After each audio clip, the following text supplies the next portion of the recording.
Hello everyone, it's Danielle here for Joy Clair Designs. In today's video, I'm showing you simple Copic coloring using an image from the Prized Life stamp set. Okay, so what I'll need to put this card together is first I'm using the Prized Life stamp set from Joy Clair Designs. It's a stamp set of 10, has 5 images and 5 sentiments. I'm going to be using Copic colors, Copic markers, I should say. I'm using like a muted purple or muted violet tone. So you'll see, I'll do a snapshot for you here so you can see the colors that I'm using for the flowers. I'm also using a couple of card panels. The top card panel is going to be my image and sentiment. As you're looking at it now, and then I have a second panel that's going to go directly on top of the card base, and that second panel is like a lavender color, and that's to create a border. Okay, so this approach I'm taking to color the images, I have a set of 3 markers for the petals, a couple of markers for the leaves, and I think I use 1 marker for the middle of the flower. I take my darkest color, do the base of the flower. I follow with my mid-tone to draw out that dark color, and then I use my lightest tone to blend it all together. So dark, mid, light, and then it's applied to the base, mid, and then the tip of the petal. So that's the approach. For the leaves, or for the middle of the flower, it's just one color. I think I use a pale pink. I'm listing the colors of the markers on the upper left hand corner so you can see what I'm using. For the leaves, I use the 2 colors, YG colors, just to give it a blended look. Okay, I repeat that process for the rest of the flowers.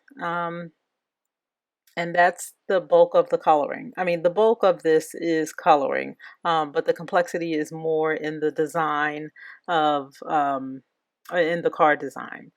If I were to have physical stamps, I would have used a masking technique to, to, to achieve this look, right?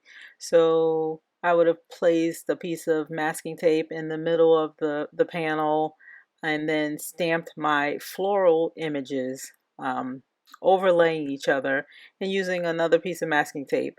I would stamp the image that I wanted first, so that can show in the front, and then you apply your masking tape and then stamp a flower to the right and the left to make that layered look.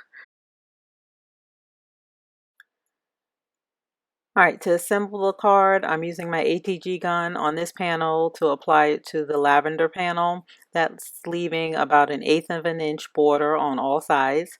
I used double-sided foam tape. Yeah, double-sided foam tape to apply this panel to the card base. And that gives it a little bit of dimension.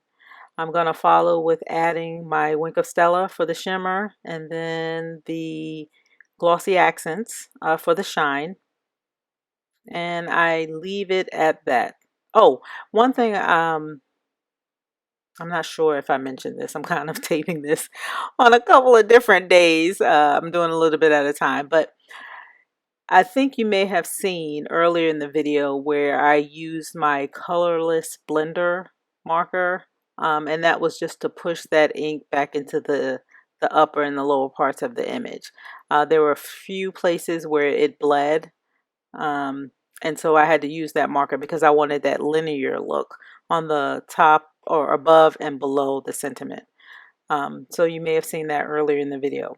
Also, I enlarged the sentiment, and the font was big enough for me to apply the glossy accents onto the sentiment as well. So that gave it a like an embossed look and added more interest to the card. And I really like the way this came out. So take a look at the pictures at the end of this video so you can see all the details. I thank you for visiting and watching the video, sticking it through with me. I always appreciate your time. I ask that if you like this video, please give us a thumbs up. Feel free to add a comment. We like to interact. Um, so like, share, comment, subscribe.